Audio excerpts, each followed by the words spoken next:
الشيطان الرجيم بسم الله الرحمن الرحيم أفتطمعون أن يؤمنوا لكم وقد كان فريق منهم يسمعون كلام الله ثم يحرفونه من بعد ما عقلوه وهم يعلمون. سورہ بقرہ کی آیت نمبر 25. یہ کئی آیت کریمہ یہودیوں کے حق میں نازل ہوئی. اللہ تعالیٰ نے ارشاد فرمایا تو اے مسلمانوں کیا تمہیں یہ طمع ہے، یہ امید ہے کہ یہ یہودی تمہارے کہنے پر ایمان لائیں گے؟ اور ان میں کا تو ایک گروہ وہ تھا کہ اللہ کا کلام سنتے پھر سمجھنے کے بعد اسے جان بوجھ کر بدل دیتے. اللہ تعالیٰ نے یہودیوں کے لیے کہ یہ یہودی اتنی ناہمدار قوم ہے، مسلمانوں سے اللہ تعالیٰ ارشاد فرما رہا ہے کہ تمہیں یہ امید ہے کہ تمہارے کہنے سے یہ ایمان لائیں؟ یہ ہرگز ایمان نہیں لا سکتے، اور یہ حکم قیامت تک کی ہے. اب سعودیہ یہ سمجھے کہ ہم اس کی چاپلوسی کر کے اپنی بنوا لیں گے یا یہ ایمان لائیں گے، تو ایسا ہرگز نہیں ہو سکتا. رب نے فرما دیا یہ ہرگز ایمان نہیں لا سکتا. ہر ممکن یہ اسلام کو نقصان پہنچانے کی کوشش میں لگے رہتے ہیں. ان کی پالیسی ہمیشہ سے، دیکھیے ابھی آگے قرآن اللہ تعالیٰ نے ہمیشہ سے ان کی پالیسی یہ رہی کہ مسلمانوں کے درمیان گھس کر اور ان سے میٹھی میٹھی باتیں کر کے اور اسلام کو نقصان پہنچانے کی کوشش کرتے تھے. اللہ تعالیٰ نے مسلمانوں کو متنبہ فرمایا اور ہوشیار فرمایا کہ تم یہ سمجھتے ہو کہ یہ تمہارے ساتھ اٹھتے بیٹھتے ہیں، تمہارے پاس آتے جاتے ہیں، تمہیں یہ امید ہے کہ یہ تمہارے کہنے سے مسلمان ہو جائیں گے، ایمان لائیں گے؟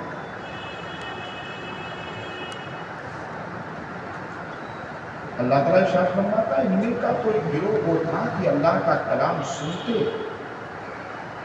اللہ تعالیٰ نے توریت میں جو نازل فرمایا اس کو سنتے اور سمجھتے بھی. کون؟ ان کے علماء، ان کے مولانا.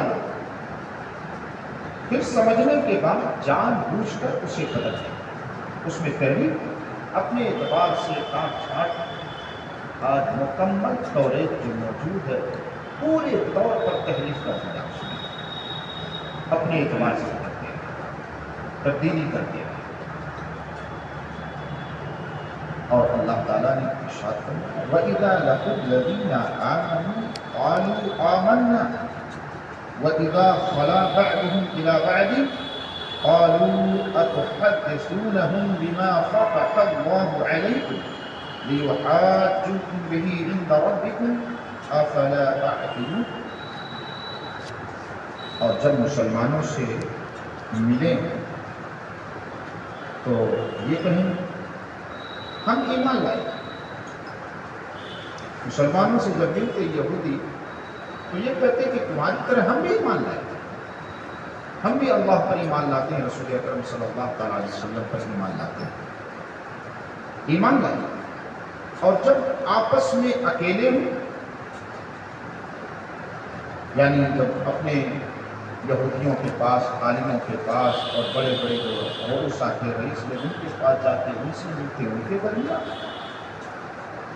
جب آپس میں اکیلے ہوں تو ان کے جو یہودیوں کے علماء تھے اور جو ان کے بڑے بڑے رئیس تھے وہ یہودیوں کو کہتے تم کیوں جاتے ہیں مسلمانوں کے پاس؟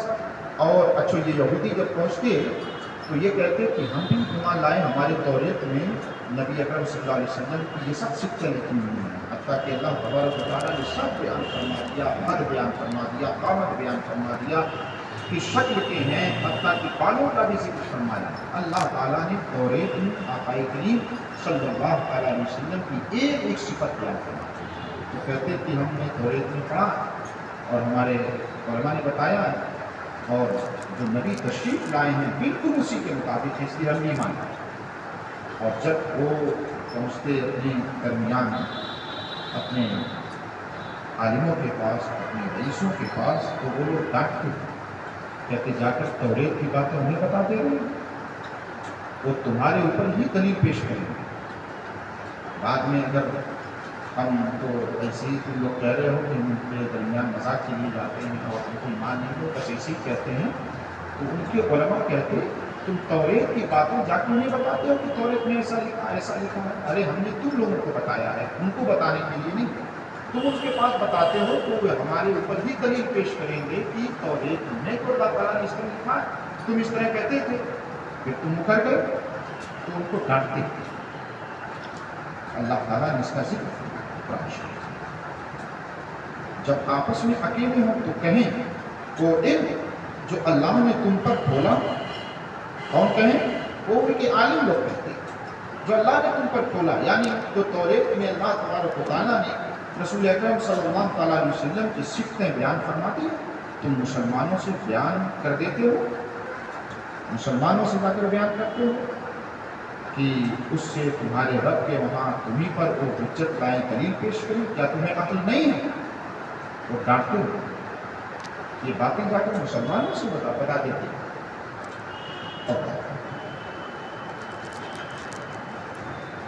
اس سے ایک بات معلوم ہے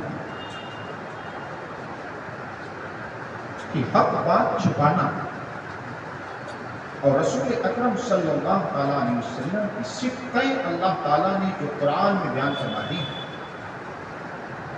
اس کو چھپانا، آقا کریم صلی اللہ علیہ وسلم کے کمالات کو، آپ کے فضائل کو، آپ کے معجزات کو، آپ کی شان کو بیان نہ کرنا لوگوں کے درمیان اور اسے چھپا لینا، یہ یہودیوں کا کام ہے، یہ یہودیوں کا کام ہے۔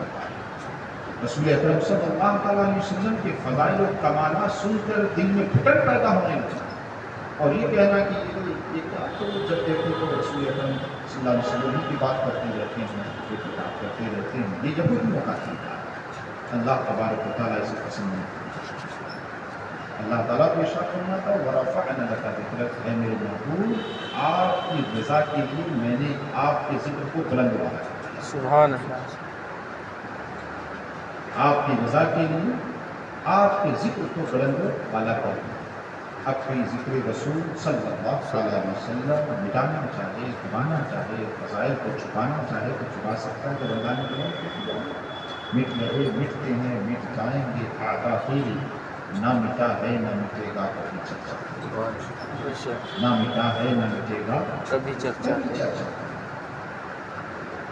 تو یہ ڈانٹتے یہودی لوگ اپنے آدمیوں کو جا کر کے بیٹھتے تھے، کچھ لوگ مسلمانوں کے پاس تو باتوں بات میں کہتے تھے کہ ہمارا نہیں مان لائے اور توریت میں ایسا ایسا لکھا ہے، ہمارے مولویوں نے، ہمارے علماء نے بتایا، تو جب یہ پہنچتے ان پر خبر لگتی تو ڈانٹتے کیوں جاتے تھے مسلمانوں سے ملا، کیا تمہیں عقل نہیں؟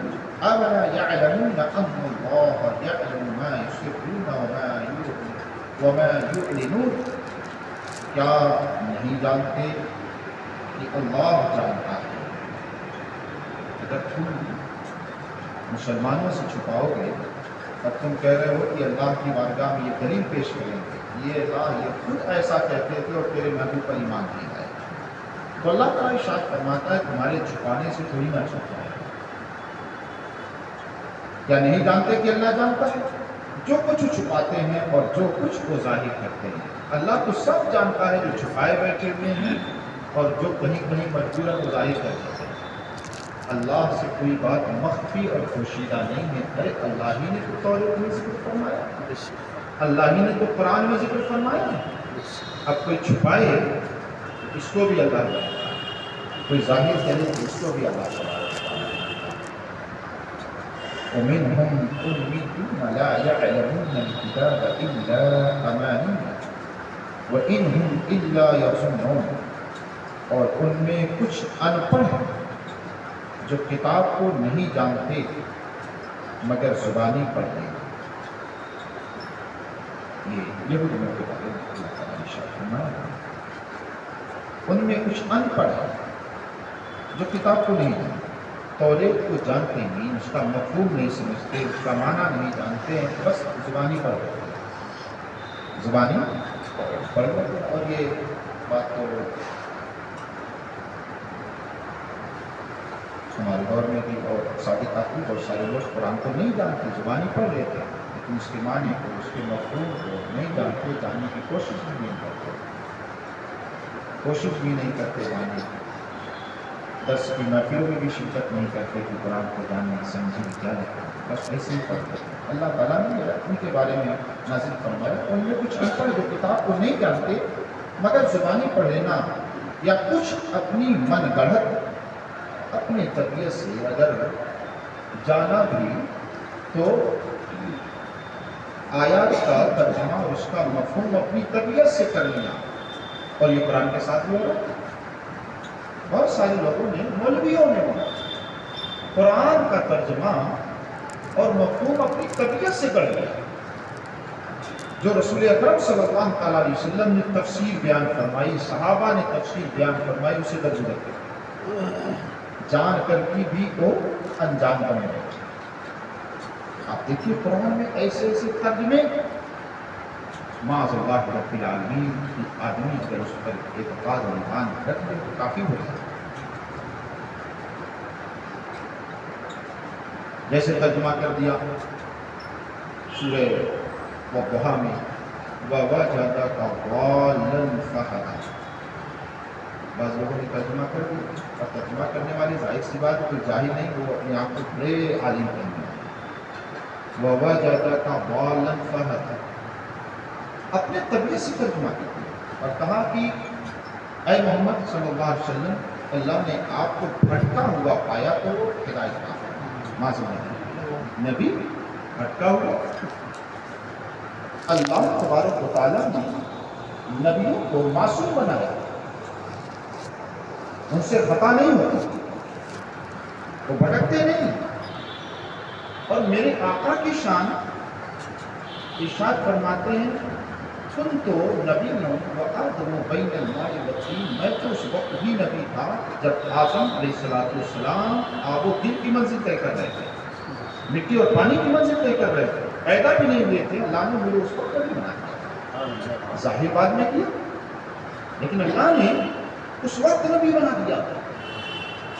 تو اب کوئی آقا کریم صلی اللہ علیہ وسلم کے لیے یہ ترجمہ کر دے، آپ دیکھیے بہت سارے مترجمین ترجمہ کرنے والے اردو کے یہ ترجمہ کرتے ہیں کہ اللہ تعالیٰ نے بال کا جو ڈکشنری میں ایک معنی ٹھیک ہے، گمراہ بھٹکا ہوا ہے، لیکن کچھ اور معنی بھی تو ہوتے ہیں، تمہیں وہ معنی نظر نہیں آئے، اپنی طبیعت سے بڑھ لیا، اور تم نے سنت مصطفیٰ کو اور جو حضرات صحابہ کرام نے تفسیر فرمائی اور ترجمہ فرمایا اس کو چھوڑ بیٹھے، اور اس طرح عداوت، دشمنی، بغض و حسد میں کیا ترجمہ کرتے ہیں؟ کہا کہ تم کو اے محمد معاذ اللہ بھٹکا ہوا پایا تو رہے، معاذ اللہ، معاذ اللہ۔ اعلیٰ حضرت امام اہل سنت کا ترجمہ ایک مومن کا دل مچلتا ہے۔ اعلیٰ حضرت فرماتے ہیں ترجمہ بال کا ایک معنی ہو جاتا ہے بھٹک جانا، بال کا ایک معنی ہوتا ہے کسی کی محبت میں گم ہو جانا، وارفتہ ہو جانا، بال کا ایک معنی کسی کی محبت میں کھو جانا۔ امام اہل سنت نے یہ کہا کہ اے محبوب، ہم نے آپ کو اپنی محبت میں کھویا ہوا پایا تو اپنی طرف راستہ پکڑا۔ سبحان اللہ، یہ ترجمہ بھی ہے، سبحان اللہ، اتنا عظیم ترجمہ۔ تو اس زمانے میں توریت کے ساتھ بھی تھا اسی، اور آسمانی کتابیں نازل ہوئی، بہت سارے وہ مولوی ترجمہ کرتے رہے بڑھ بڑھ کر، اور قرآن کے ساتھ بھی ایسا ہی ہے۔ اللہ تبارک و تعالیٰ اس ایسے گمراہ کن تراجم سے ہم مسلمانوں کو حفاظت کریں۔ تو اللہ تعالیٰ نے یہ یہودیوں کے لیے قرآن کی، ان میں سے کچھ ان پڑھ ہیں جو کتاب کو نہیں جانتے مگر زبانی پڑھ لیتے ہیں، اور کچھ ایسے ہیں کہ اپنی من گڑت باتوں سے اس کا ترجمہ کرتے ہیں، اپنی من گڑت باتیں کرتے ہیں، اور وہ میرے خالص گمان اور وہم میں یہ سمجھ رہے ہیں کہ ہم بہت اچھا ترجمہ کرتے ہیں، ہم بہت اچھا معنی بیان کر رہے ہیں، یا وہ یہ سمجھ لے رہے ہیں کہ ہم بس دیکھ کر کے پڑھ رہے ہیں، ہمارے لیے یہی کافی ہے۔ جیسا قرآن کو بھی بہت سارے لوگ سمجھتے ہیں کہ ہم نے دیکھ کے پڑھ لیا، یہی کافی نہیں، دیکھ کے پڑھ لیا اس کا ثواب الگ ہے، اس کو سمجھنا اس کا ثواب الگ ہے، درس میں شرکت کرنا، اور یہ بھی سمجھیں کہ بہت سارے لوگ کہتے ہیں کہ دیکھیے قرآن بہت عظیم کتاب ہے، کوئی بچہ اگر کسی ہائی لیول کی تعلیم حاصل کرتا ہے تو اس میں کتابیں جو ٹف ہوتی ہیں، مشکل ہوتی ہیں، تو ظاہر سی بات ہے اپنے اعتبار سے سمجھنا دشوار کن ہے، اس میں اچھے قابل عالم کی ضرورت ہوتی ہے، اس کے ماہر کی ضرورت ہوتی ہے، ورنہ کچھ کا کچھ سمجھ سکتے ہیں۔ قرآن تو بہت عظیم کتاب ہے، کوئی سمجھے کہ ہم اپنے ہی اعتبار سے اپنی طبیعت سے سمجھ لیں گے تو پھر وہ گمراہ ہو جائے گا۔ ایسا ترجمہ کر دیا کسی نے کہ اے محبوب آپ کو ہم نے بھٹکا ہوا کھایا گیا ہے، اس لیے قرآن سمجھنا ہے تو آقا کریم صلی اللہ علیہ وسلم نے جو معنی بیان فرمایا ہے اس کا سہارا لینا ہوگا، حدیث طیبہ کا، صحابہ کرام نے جو تفسیر فرمائی اس کا سہارا لینا ہوگا، ورنہ تو پھر کچھ کا کچھ نہیں۔ اس طرح متعدد ترجمے ہیں قرآن مقدس میں، اللہ تبارک و تعالیٰ تو قدیر گمان میں فوائد للذین یکتبون الکتاب بأیدیہم، ایک صفت یہودیوں کی اور بیان ہے، ایک عادت ان کی یہ کتابوں میں تحریف کرنا۔ کتابوں میں جب رسول اکرم صلی اللہ علیہ وسلم مدینہ شریف تشریف لے گئے تو ان کو جو یہودی مولوی لوگ تھے، عالم اور جو بڑے بڑے رئیس سردار بنے ہوتے تھے، ان کو بڑا ڈر ہوا کہ اللہ تعالیٰ نے توریت میں تو سب صاف صاف لکھ دیا ہے، حتیٰ کہ رنگ کیسا ہے، قد کتنا ہے، بال کیسے ہیں، پوری سب صفتیں بیان فرماتی ہیں۔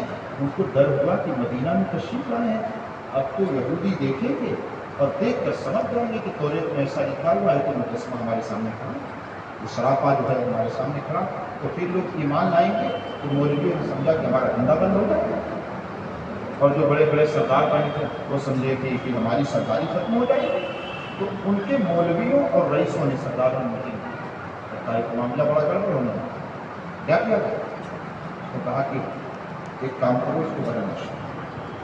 تو ان لوگوں نے توریت میں تحریف شروع کر دی۔ میرے آقا سرور کائنات صلی اللہ تعالیٰ علیہ وسلم کے بارے میں اللہ تعالیٰ نے جو صفتیں بیان فرمائی تھی کہ میرے محبوب صلی اللہ تعالیٰ علیہ وسلم کا چہرہ بالکل روشن ہوگا، چاند سے بھی زیادہ روشن، بہت خوبصورت ہوں گے، آپ کا قد نہ بہت دراز ہوگا نہ بہت ناٹک ہوگا قد، آپ جو ہے متوسط قد کے ہوں گے، لیکن اگر ہزاروں کے مجمع میں ہو، لاکھوں کے مجمع میں ہو تو سب سے اونچے رسول اکرم صلی اللہ علیہ وسلم ہے، یہ آقا کریم صلی اللہ علیہ وسلم کا مسئلہ ہے۔ تو یہ سب صفتیں ان لوگوں نے بدلنا شروع کر دیا، اور چہرے کا رنگ کچھ اور نے کیا، اور یہ دیا کہ وہ بہت لمبے قد کے ہوں گے۔ میرے آقا صلی اللہ علیہ وسلم نے کے بارے میں اللہ تعالیٰ کی میرے محبوب کے بال بڑے اچھے ہوں گے، ان لوگوں نے یہ کہا کہ بال بڑے الجھے ہوئے ہوں گے، طرح طرح کی باتیں ترغیب کرتے ہیں، اس کے اندر ترغیب ہے تاکہ ان کی روزی روٹی چلے، ان کی جو اپنا کماتے تھے وہ کمائی والی ہے، اور جو رئیس سردار لوگ تھے وہ لوگ ہماری سرداری واقعی رہے، ورنہ تو لوگ پر ایمان لائیں گے تو پھر ہمیں سردار کون ہے۔ تو یہ تحریف ان لوگوں نے کیا، اللہ تعالیٰ نے قرآن مقدس میں اسے ذکر فرمایا۔ انشاءاللہ تعالیٰ آنے والے درس میں بسم اللہ الرحمن الرحیم اور صلی اللہ علیہ وسلم۔ سيدنا ومولانا ونبينا محمد صلى السلام عليك يا سيدي يا رسول الله صلی اللہ علیہ وسلم. یا اللہ یا رحمان یا رحیم مولا کریم، ہم سب کو قرآن مقدس کی تلاوت کرنے، اس کے سمجھنے کی توفیق عطا فرما. یا اللہ قرآن مقدس کے نور سے ہم سب کے سینوں کو منور فرما دے، ہم سب کے ایمان کو منور فرما دے، ہم سب کے دنیا اور آخرت کو منور فرما دے. یا اللہ اپنے حبیب مکرم صلی اللہ علیہ وسلم کے صدقے میں تمام مسلمانوں کی جان و مال، عزت و آب و ایمان و عمل ہم نے جو بیمار میں شفاء کاملہ، صحت عاجلہ عطا فرما. یا اللہ اپنے حبیب کریم صلی اللہ علیہ وسلم کے زلف عنبری کے صدقے میں مولا کریم بارش نازل فرما. یا اللہ ہمارا رحمت کا نزول فرما دے. مولا کریم اپنے بندوں کے اوپر کرم فرما. یا اللہ تو کریم ہے، رحیم ہے، رحم کرم کی بارش نازل فرما. تقبل منا انك انت السميع العليم وتب علينا انك انت التواب الرحيم برحمتك يا ارحم الراحمين. امين. حق لا اله الا الله.